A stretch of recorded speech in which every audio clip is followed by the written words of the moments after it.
Now, the greatest radio shows of all time. Suspense. The Shadow Node. Washington calling David Harding, counter-spy. Classic radio theater. The Great Gildersleeve. Fibber McGee and Molly. Dragnet. Gunsmoke. The Lone Ranger. Now, step back into a time machine with your host, Wyatt Cox. Good evening, friends of the Inner Sanctum. Crime drama this hour, Dick Kollmar, starring as Boston-Blackie in an episode for November 19th, 1946. And this episode has to do with a $50,000 necklace. Let's listen in. Oh, excuse me. I beg your pardon. Huh? What's on your mind, mister? Can you tell me where I can find Bill and Harry Reese? What do you want to find him for? Well, I talked to Bill Reese on the phone. He said to come down here and he might do business with me. This is 819 Brewster Street, isn't it? Yeah. And you'll find Bill and Harry in that room back there. Oh, thank you. Come in. Reese? Yeah, come in. Well, thanks. My name is Otis, Mr. Reese. I talked to you on the phone No, you didn't. You talked to my brother Bill. He's not here now, but he told me about your call. Sit down. Thanks. Yeah. Now, what's the proposition? A very simple one, Mr. Reese. Simple for you to think up, maybe, Mr. Otis, but maybe a little harder to carry out? Well, I don't think you'll find that at all. Now, my wife has a diamond necklace worth $50,000. How do you know it's worth $50,000? Because 10 years ago it was insured for that amount. In fact, it still is. Uh-huh. So? So I need cash. A lot of it. Right now. Say, $50,000, huh? Yeah. Mm-hmm. Well, what do you want us to do about it? I want you to steal my wife's necklace. For how much? Well, the necklace is worth $50,000. Yeah, I know you said that. Only we won't get that much for it. And anyhow, we like some sort of payment in advance. Well, I don't have much with me. How about $100? Make it $100 each for me and my brother, and we'll see what we can do. All right. Now, the best time to steal this necklace... Don't bother, Mr. Otis. Thanks, just the same. Bill and I'll decide when and where to steal the necklace. You don't trust me? Oh, sure, we trust you, Mr. Otis, but you see, stealing things is our business. We don't try to tell you how to run yours. Now, do we?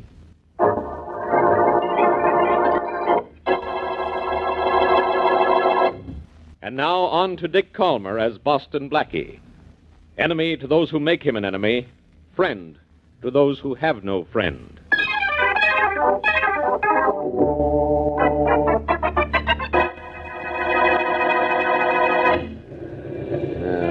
You must have a good show in that nightclub there, Bill. Otis and his wife have been in there for 4 hours. Yeah, hear it's a good show, Harry, but it can't be going on all this time. They ought to be coming out soon. Yeah, and alone, I hope. Well, if they're not alone, we just let them go. We'll do it some other time. Yeah, I know. If we don't do something soon, Otis will think we're not keeping our promise and come back for his $200. Yeah, we're going to keep our promise and the 200. There's Otis and his wife now. Oh, yeah, and they're alone, too. Go on, get up there to them. I'll pull up alongside you in a few seconds. All right. Well, Jim, this air certainly feels good. How long were we in that club? Oh, quite a while, dear. But I felt a little... I hope you don't feel like yelling, miss. Huh? Oh, Jim, the man has a gun. Sure. But if you behave yourself, I won't use it. What do you want? Nothing much. Get in the car that just pulled up. Come on, both of you. Why, you ought to be... Jim, don't argue with them. They won't harm us if we do as they say. Now, that's what I call being smart. Now, get in, both of you. Come on. Well, we're getting in as fast as we can. Well, not fast enough to suit me. But you have to shove. Yeah. I want to get this over with. Okay, step on it. You bet. What do you men want? We'll talk business when we're around the block. Anybody following us? Nobody in the street knew what was happening. Well, will you tell us what's happening? Sure. Bill. Yeah? Turn left at the next corner. Stop down the block. Okay. All right. Now, let's have that necklace the lady's wearing. Oh, Jim, my necklace. You better give it to him, dear. Oh, Jim. Look. You told him not to argue. Now, don't you start it. Now, give me that necklace and we'll let you go. All right. I guess there's nothing else I can do. Oh, yeah. Okay, there's one thing more. When we let you out, you can forget to call the police for 30 minutes. But the next thing you'll call is an ambulance.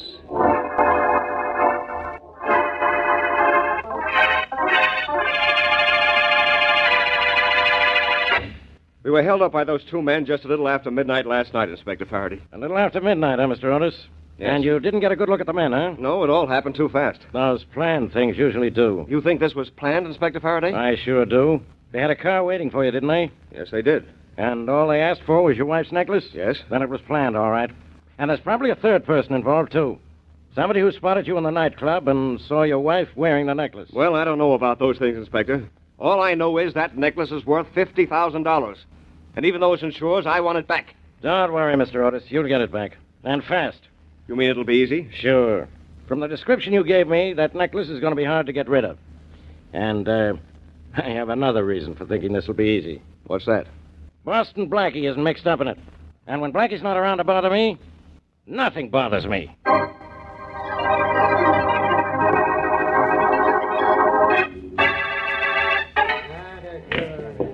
Five ball next. That's a money ball. Back up, boys, and watch your man shoot. Hi, Harry. Hey, Harry, what's your hurry? Hey, you're flowing here like a shot. My brother in the back room? Sure, Harry. Bill's back there. Hey, what's the rush? Who cares? I got me a 5-ball to make. Bill. Hi, Harry. Hey, what's got your head up? Did you take the necklace we heisted down to Mike's? I sure did. Bill, I got news for you. Good news? Figure it out for yourself. You got a double cross from here to China. Huh? Hey, what are you talking about? You go down to a fence to get rid of some rocks and you're nice and calm. You come back and you're ready to eat iron. What gives? You'll find out. Give me that phone book. Yeah, sure. Here. What are you looking for? What? I said, what are you looking for? Two things, Bill. A certain party's address and Boston-Blackie's phone number. I got to call him in an hour.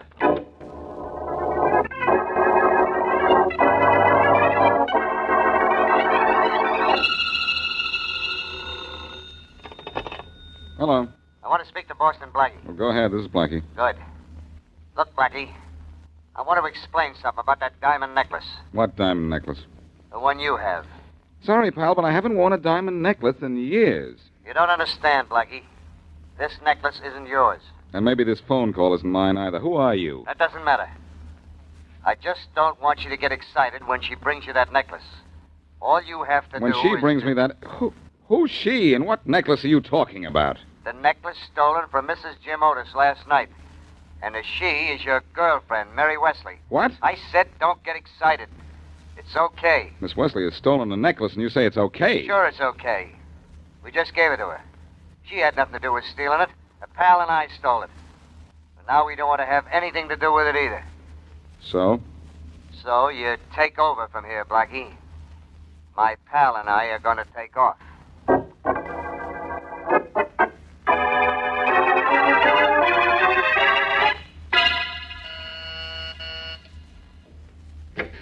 Hello, Mary. Oh, hello, Blackie. Come on in. Thanks. I didn't expect you so soon. Our dinner date isn't until 7:30, is it? No, it isn't. But I didn't come to take you to dinner just yet. Well, let's have it. Have what? That necklace. What necklace? That diamond necklace. What diamond necklace? The one they gave you. They gave me? Yes, two men.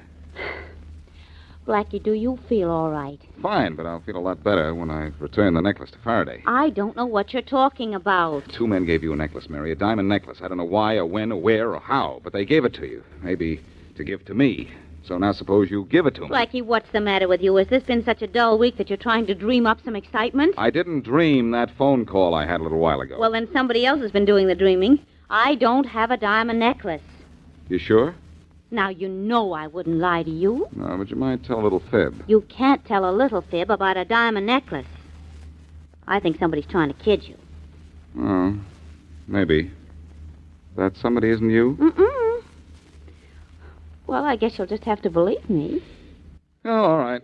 You have an honest face. And a date tonight? Sure. I'll be back at, 7:30. And not to ask me about a necklace I don't have. Forget about the necklace. I think you're right. Somebody was trying to kid me. See you later, Mary. Bye. Bye.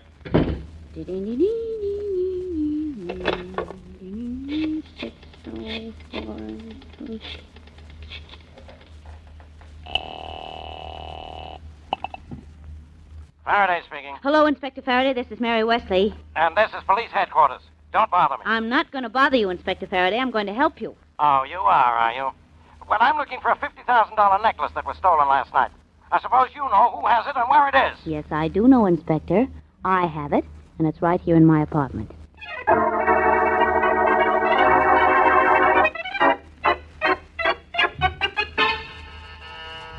Miss Wesley! Miss Wesley, open up! It's Inspector Faraday. Oh! Well, it's about time. Oh, come in, Inspector Faraday. You bet I'll come in, Miss Wesley. Say, what's the matter with you? You look as though you've been in a fight with a wildcat. Well, I did have to put up a struggle, Inspector. Yeah, with what? Your conscience? Where's that necklace Blackie gave you? Blackie didn't give it to me, Inspector. I found it here when I came home this noon. Well, no matter who gave it to you, let's have it. I can't give it to you. No? Why not? It's gone? Oh, I see. It found out it was in the apartment, so it just walked out. Come on, Miss Wesley, give me that necklace. I don't have it anymore. That's no reason. Now, look, Inspector Faraday, just a half an hour ago, the doorbell rang. I opened the door because I thought it was you. I had the necklace in my hand because I wanted to get rid of it right away. Uh-huh. Go on, make it good. Well, I did get rid of the necklace, all right. There was a man at the door with his collar turned up to his chin and his hat way down over his eyes. Uh-huh. This is getting better every second. Well, what happened didn't last more than just a few seconds. I tried to close the door, but the man was too fast. He forced his way in, he grabbed me, and then he grabbed for the necklace. Oh, come on. You can do better than this. Well, I didn't do so well as a fighter. The man was too strong for me. Before I knew it, he had the necklace and was out the door again. When I got out into the hall, he disappeared. Just like that, huh? Just like that. Well, let me tell you a little story, Miss Wesley. I think you're lying. Just like that. But, Inspector Faraday, it's the truth. That's what Blackie told you to tell me, isn't it? Oh. You don't have the necklace. You never had it. And this is all a big thing you and Blackie cooked up to annoy me. That is not true. I did have the necklace, and I did try to keep the man from getting it, only he got it just the same. I'm getting it, too. Only it's nothing but a gag. Oh. You and Blackie are just Hey, what's that on the floor there? Where? Here, this shiny piece of stuff here on the rug. Hey, look. It's a small diamond. Oh, yes, it is, isn't it? Well, there. Doesn't that prove my story? That diamond must have fallen out of the necklace when I was fighting with that man. It proves something to me, but not your story. It proves you did have the necklace, and that's all I need to put you in jail. In jail? That's right. Come on, Miss Wesley. You're under arrest.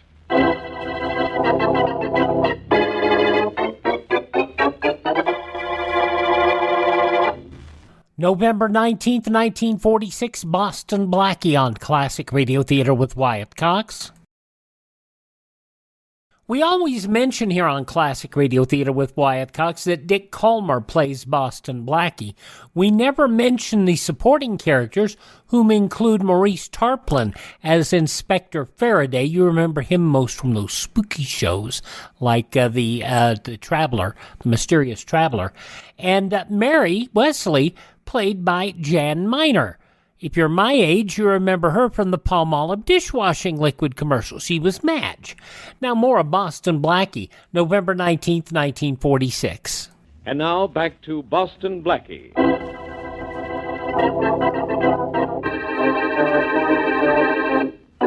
Jim Otis hires Harry and Bill Reese to steal his wife's $50,000 necklace.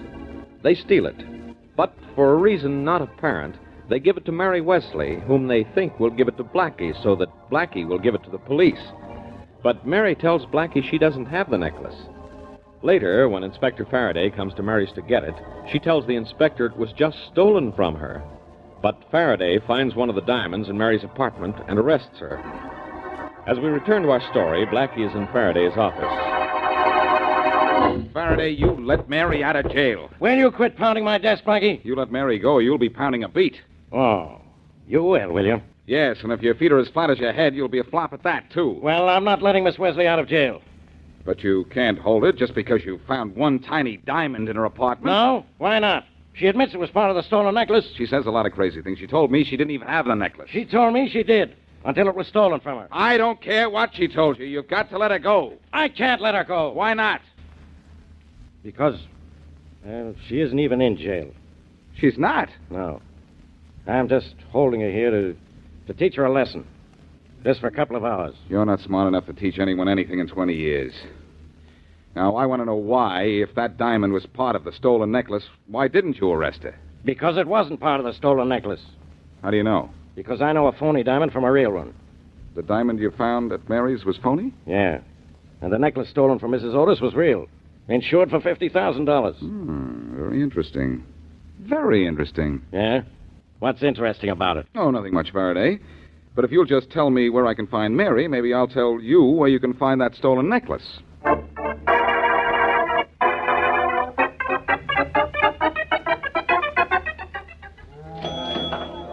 Blackie, did you like it in that phone booth?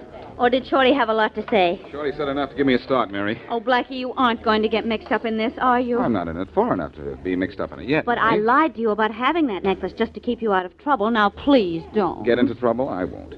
And don't you ever lie to me about anything again, or you'll end up with Faraday again. Yeah, I guess I did do wrong, didn't I? Well, you didn't do right.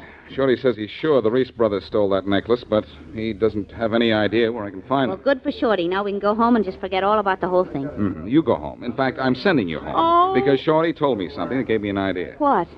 He told me where to find Grace, Harry Reese's girlfriend. Well, if that gave you an idea, then I don't like it. Never mind what you don't like. You go home. I'm going down to see Grace. See if I can get some information gracefully.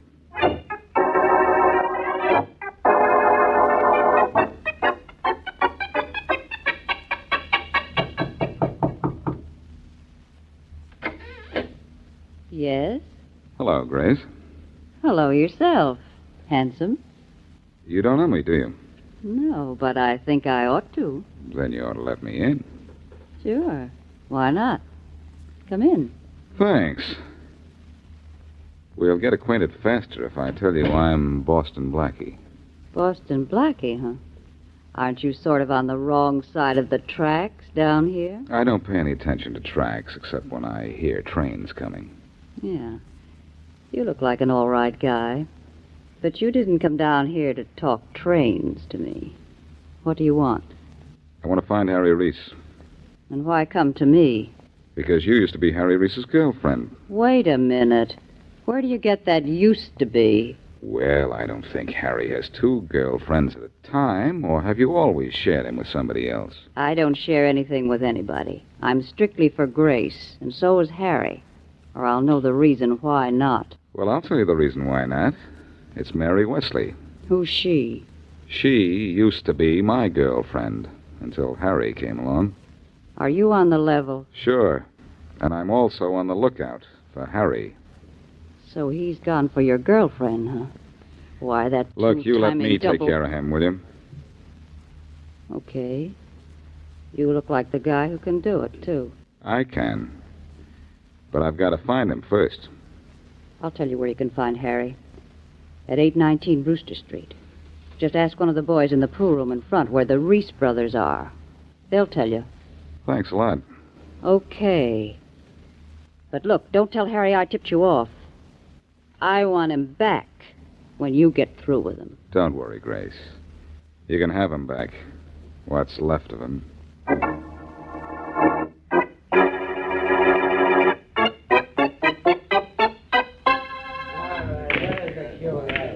Say, you. Huh? Where can I find Bill and Harry Reese? Who's looking for him? I am. Who are you? Someone smart enough not to answer foolish questions. Where'll I find him?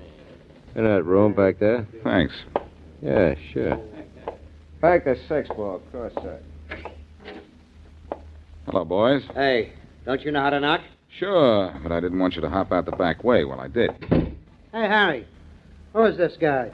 I don't know, Bill. But I got a pretty good idea. I'll save you the embarrassment of guessing wrong, Harry. I'm Boston-Blackie. I thought so. How'd you find us? I just followed my nose and somebody else's news. Boston-Blackie, huh? What do you want? Maybe your brother Harry can tell you that, too. Guessing your business is a little out of my line, Blackie. That's odd. You ought to know why I'm here. You telephoned me. I telephoned you. Hey, Harry, what's this guy talking about? I doubt if he knows himself. Oh, you fellas don't understand, huh? One of you phoned me this morning about a necklace. What makes you think so? Oh, come on, kids. Stop clowning. All right. So I called you about the necklace. So what was wrong with that? I wanted you to give it back to the police. That's what you wanted when you called me. But a little later, you changed your mind, but I haven't changed mine. What are you talking about? About how one of you took the necklace away from Miss Mary Wesley. What? Are you crazy? No, just a little confused. What made you change your mind? We didn't change our minds. We planted that necklace on your friend Mary Wesley because we didn't want it anymore. We knew she'd give it to you, and you'd give it to the police, and the police would give it back to the owner. And that's exactly where we wanted it. Only we didn't want to take it back. Why did you want it returned? Because it was hot? No, because... Never mind that, Bill. Well, I was... Oh, shut up. Well, we'll shut up for a few minutes here for some messages from your favorite radio station. November 19th, 1946, Boston-Blackie here on Classic Radio Theater with Wyatt Cox. The conclusion follows these words.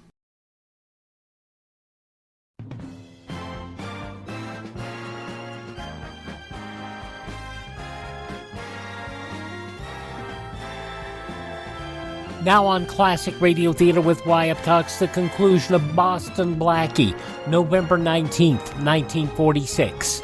We've answered enough questions. You haven't answered one important one. Which one of you went to Mary Wesley's and took back the necklace? And where is it now? Well? Look, am I going to have to beat it out of you? Get out of here. I'll handle him, Harry. Oh, yeah?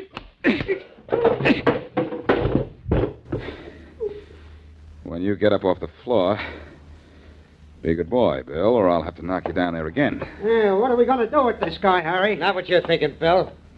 We don't have the necklace. Why should we do anything we'd be sorry for? Look, Blackie, if you want to search the place, go right ahead. No. No, never mind. Somehow you seem to be on the level. Maybe you don't have the necklace. But when I find out who does, he'll get it in the neck.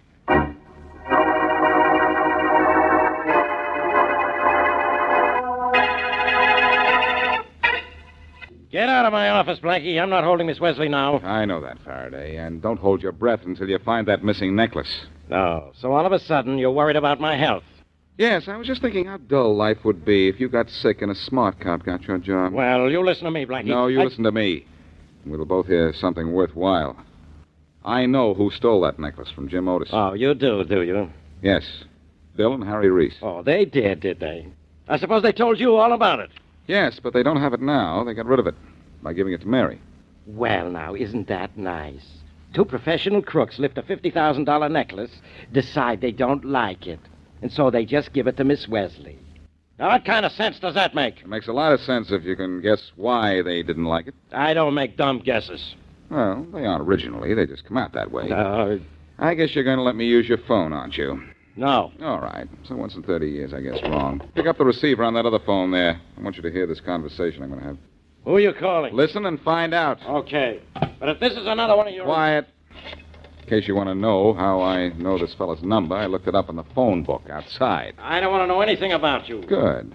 Then you won't care if I pretend to be Harry Reese for a few minutes. Harry Reese? Why do you want... Shh. Just listen. Hello? Hello, Mr. Otis. Yes? Mr. Otis, this is Harry Reese. Reese? I told you not to call me again. Sorry, we aren't through doing business yet. Oh, yes, you are. Oh, no. I think the police would like to know why Bill and I wanted to get rid of that necklace and who has it now. What is this, Reese? Blackmail? Now, that's an unkind word, Mr. Otis. You shouldn't treat us that way. After all, Bill and I lifted that necklace for you, and then we told you we slipped it to Mary Wesley, didn't we? You wouldn't have wanted the police to have seen that necklace, would you? You know I wouldn't. But I wouldn't have had to go to all the trouble I did if you and your brother hadn't been such fools and tried to return it. You paid us to steal a necklace worth $50,000, but the necklace we stole was a phony, and you know it. You crossed us up. We didn't want any part of it. Well, what are you going to do about it now? Go to the police and tell them you stole it? No. But I could call and tell them you hired somebody to steal it, and it was a phony, and that you stole it from Miss Wesley so the insurance company wouldn't find out it wasn't real. Look, Reese, what do you want? You get $50,000 from the insurance company if they don't find out what you've done, don't you? Yes. All right. Bill and I will take a half of that $50,000, that's all. I'll let you know when and how. Goodbye. Well, Faraday, what do you think?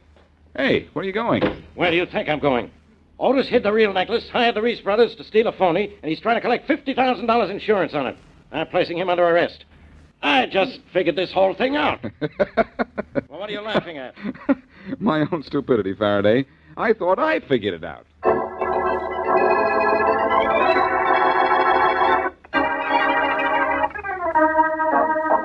So So once again, Inspector Faraday claims that he figured it all out, Blackie? Yes, Mary. But even I was wrong in one respect. You were? Uh-huh. I thought Otis had hidden the real necklace, actually. He'd broken it up and sold it a stone at a time over a period of years. Oh, I see. And his wife had been wearing a paste copy for a long time. Uh-huh. Too bad. Otis neglected to tell the Reese brothers they were going to steal a phony necklace. When they discovered it wasn't real, they thought Otis was double-crossing them. That's why they decided to turn it over to the police, through us, so they wouldn't be involved. I understand you did quite a job imitating Harry Reese's voice, Blackie. Adequate, my dear. Just, adequate. You know what I was just thinking? I'm not that smart. What? I was just thinking that because Mr. Otis fooled with a phony necklace, Faraday put the bracelets on him.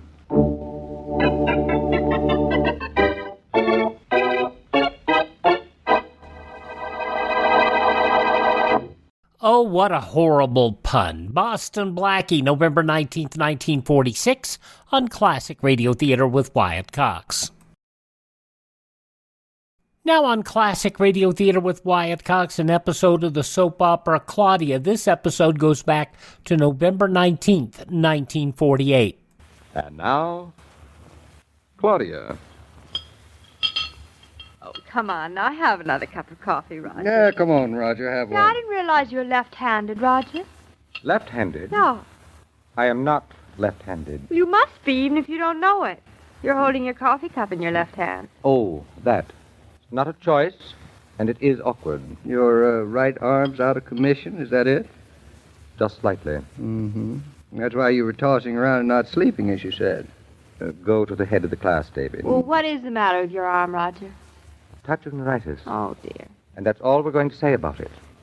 Not another word. Neuritis, eh? Since when? I must have gotten into a draft or something. Have you seen a doctor yet, Roger? I haven't had a chance. Just came over me. Well, maybe it's not neuritis. What else could it be? Maybe you slept on your arm wrong or something. Claudia, incompetent as I may be in many ways, I don't usually go around sleeping on my arm wrong. Well, I guess you don't, or you'd have known it before. Look, Roger, I don't pretend to be a doctor, but maybe Claudia's right, and it isn't neuritis. Suggest something pleasanter? Well, what I mean is that maybe immobilizing your arm that way and keeping your hand in your pocket is just the wrong thing for it. Yes, might be. If it isn't neuritis, maybe you ought to even use it. It's more comfortable this way. Well, I know it's more Look, comfortable. David, just one more word before we close this subject forever. I am not a weakling, neither am I an ancient. Nevertheless, my constitution is such that I am constantly plagued with ills of various natures. Having ascertained that I am not a hypochondriac... That's a person who always thinks he's sick and isn't, darling. I know what a hypo You seem to. is. I have made a business of not feeling well more comfortably than any other man I have ever known. Oh, look, it's a beautiful and that's day, all Roger. we're going to say about it. It's a very lovely day, and the sun is warm. Well, good for the sun. I tell you what. I have to go up to the barn, and I'll give Fritz a hand with a few things up there, and you can come along and watch. I What do you do say? not want to go with you. I'm going to stay right here and pamper myself to my heart's content. You run along, David. Oh, it's such a beautiful day, too. It seems a shame to waste it in the living room, Roger. Each to his own. Well, I think that taking a walk would make you feel like a new man, Roger. But would that be any improvement? David, you take him. He's hopeless. Now, look, seriously, All right, Roger. All right. Anything to prevent a lecture. I shall take a walk. I don't believe it. A small walk. I'm not coming up to the barn with you to break my back and labor, but I shall take a walk. Have a nice trip? I know I won't feel any better for it. I know that this is probably the worst thing for my neuritis. I know I shall forget and regret this, but I will take a small walk.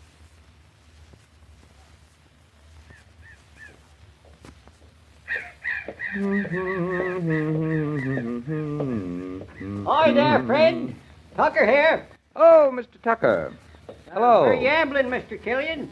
Oh, no place special. Then you are ambling for sure. Is that an axe you're holding in your hand, Mr. Tucker? An axe it be, friend. I'm chopping up some firewood, I am. You're chopping wood? You don't think I'm going to hire a man at $1 an hour to chop it for me, do you? Well, it seems to me you're... As for hired help, it's more work than doing it yourself. Got to see how they earn their pay. No, I chop it myself, I do. But isn't it a little late for Oh, you to this ain't the first I chopped this season. It ain't that. But my wood bin's running low, and there's a smell of snow not far off. Besides, I was itching to work up a good sweat. Nothing like it to make a man feel less than his age. Not that his age has anything to do with the way he feels, no. Much. What's that you saying? Stop whispering there. You aiming to make me feel deep? Some folks is so cussed mean they whisper so's the man will think he went and lost his hearing. But I didn't say anything. You haven't given me the chance to say anything.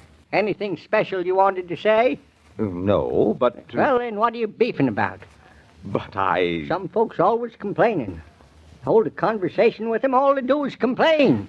I give up. Yeah, I had a couple hours between feeding the pigs and milking the cows and reporting in for lunch, so I set my hand to chopping wood. Hey, what's the matter? Why the funny look onto your face? There ain't nothing humiliating about a man chopping his own wood to your way of thinking, is there? On the contrary, Mr. Tucker, I was only standing here, my jaw dropping in admiration of your vitality. Sure is a highfalutin sentence.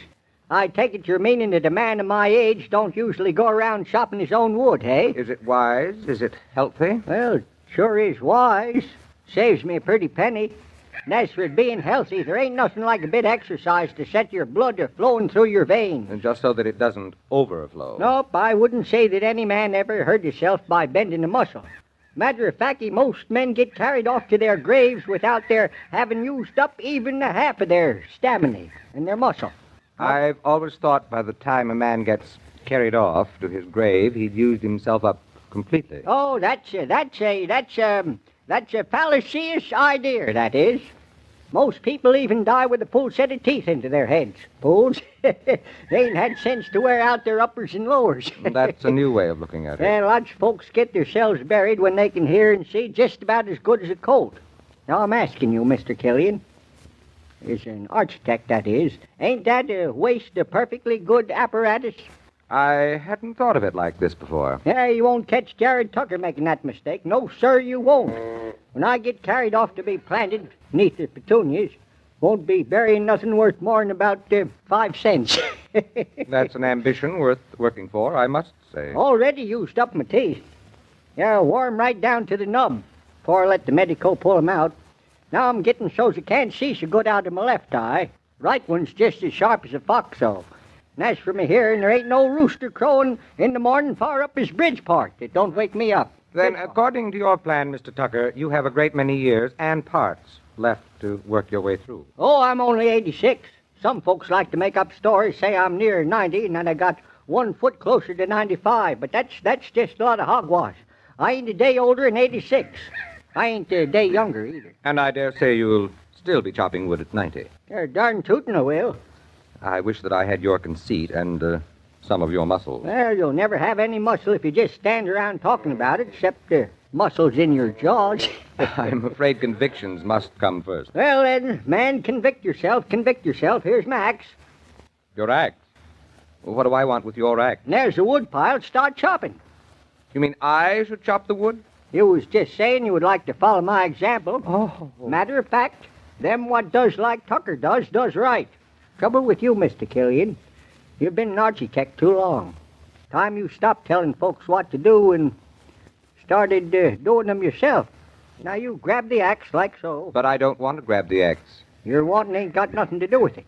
Grab it, I say. I wouldn't even be able to lift it up. My grandpappy died when he was 96. So? He died chopping wood. That's a pleasant thought for a man who's about to hold his first axe. But you don't have any ambition to live until you're 96, do you? Yes, but not to die now, chopping wood. Grab the axe.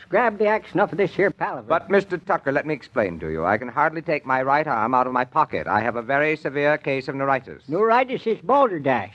That's what it is. It may be balderdash to you, but it's a severe pain in the neck to me. Exercise, son, exercise. It's the cure of all ills. If you got a cold, you blow your nose and exercise it right out of your system. It's the same principle. I am not convinced. I'm guaranteeing you, man, if you set your blood a-moving faster than a turtle crawling through a hedge, you'll feel as if you've been rescued from the dead. What, walking around pampering yourself like this, you ain't no better than a warm corpse. These compliments, Mr. Tucker, are quite turning my head. Think nothing of it, son.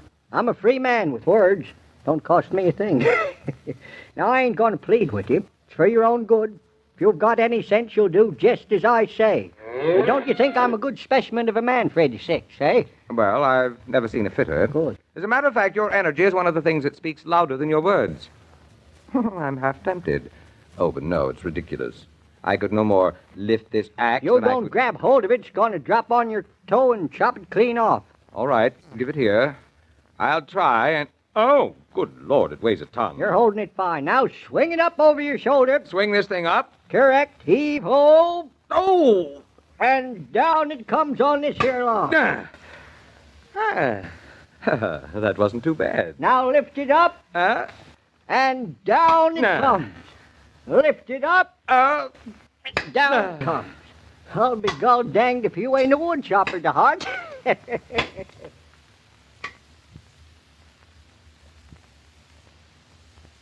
David? Hey, David, come over here a second. I wonder what could have happened to Roger. I don't know. He left the house for a short walk over an hour ago. You don't suppose he's taken sick or something, do you? No. That's absurd. Well, he wasn't feeling well before he left, remember? It's only a little neuritis in his right arm. He'll be back. I'm not going to worry about it. Much. You know, you've been staring out of that open window for 10 minutes. It's just that it isn't like Roger to take such a long walk. If there's anything he hates, it's exercise. He's sweet. He reminds me of a cauliflower. Sort of white and... Killian here. Open the door. The door's open. I'm back. Come on in. Where on earth have you been, man? I've been working on the railroad just down the road away. To look at you and hear you, I'd say you found a tavern down the road away. Not a bit of it. Oh, it's a glorious morning. I feel like a new man. Well, I must say you certainly look like a new man. Your face is flushed, your hair's all tousled. You look bursting with energy. I was. Oh, let me sit down. Right here. What on earth have you been doing? Oh, nothing much. Listen, how's your arm, Roger? Well, it's pretty sore in my shoulder, but a good, healthy sore. Now, look, Roger, there's more to this than meets the eye, so come on, confess. Come on, tell me, what have you been up to? I have been chopping wood. You have been what? I showed that Mr. Tucker a few things about chopping wood. I think I better sit down, too, David. Yes, I'm sold on it. Mr. Tucker has me sold on it. Sold you on what? Chopping wood, but your arm, I thought you had neuritis. You could hardly lift your cup of coffee this morning. You're right. I had neuritis. I could hardly lift my coffee cup, so I lifted an axe instead. Well, how's your arm now? I noticed it's still in your pocket. It's excruciatingly painful. I can hardly move it, but it's wonderful. No. Oh, it's wonderful, is it? Well, just tell me here and now exactly what is so wonderful about it. Don't you see, David? Instead of neuritis, I have a Charlie horse. Charlie horse? Yes. And there's nothing healthier than a Charlie horse. And I'll be gall-dinged if I ain't sold on this outdoor life. You ought to try it. I ought? You don't say. Well, I will be gall-dinged. When the man of the house reports the busy details of his day, doesn't it sometimes occur to you that yours could match it? As you go about your many chores, why not stop once in a while for the pause that refreshes with ice-cold Coca-Cola? Delicious, sparkling Coke helps you work refreshed, no matter what you're doing. Hold on there a moment, Mr. King. Why, certainly, Mr. Tucker. What's on your mind? That, Mr. Killian, did he find his way home all right? Not only his way home, but his way to bed. Feeling all right, though, wasn't he? Marvelously exhausted and aching. He'll feel worse tomorrow, but the next day busting with health. He ain't much of a wood chopper. He's a city man right down to his shoe tops. He ain't a bad sort, though. No, he ain't. Well, Claudia and David are very fond of him, you know. Well, their judgment's just about as good as mine, usually. As a matter of fact, Mr. Tucker, on Monday, as plans are being made for the Naughton Thanksgiving dinner, we'll see just how good their judgment is. About the dinner? And about Roger Killian, too. Well, I'll be around, but for the present, I got to get back to my wood. Say, how about lending me a hand? No, thanks. I don't need any medicine. I'm feeling fine right now, and all I want to say in addition to this is that every day, Monday through Friday, Claudia comes to you transcribed with the best wishes of your friendly neighbor who bottles Coca-Cola. So listen again Monday at the same time. And now this is Joe King saying au revoir. And remember, whoever you are, whatever you do, wherever you may be, when you think of refreshment, think of Coca-Cola. For Coca-Cola makes any pause the pause that refreshes. And ice-cold Coca-Cola is everywhere. The parts of Claudia and David on this program were played by Catherine Bard and Paul Crabtree, and the entire production is supervised and directed by William Brown Maloney. From November 19th, 1948, Claudia here on Classic Radio Theater with Wyatt Cox. We thank you for making us a part of your day. And visit my friend Ted over at RadioMemories.com. He has a whole bunch of restored old radio programs that are available for you, shows that we broadcast here, some that we don't. A lot of music shows. Ted loves his music shows. Those are available on cassette, CD, or flash drive for your computer, or at a very, very reasonable cost. RadioMemories.com. Also, visit my webpage, classicradio.stream, where you can stream Classic Radio Theater on demand. You can learn more about building a classic radio collection of your own. You can find links where you can download our shows via podcast. You can also contact me. You can find our social media links, which I encourage you to follow so you stay in touch with things that are happening here. And, of course, you can always buy me a coffee. The Buy Me a Coffee money helps us acquire additional classic radio collections. They are not tremendously inexpensive. Some of them are, some of them are not. Radio Memories, classicradio.stream and TedRadioMemories.com. Thank this station, support their advertisers, tell your friends the great radio shows are right here at this spot on the dial. Classic Radio Theater with Wyatt Cox on your favorite radio station.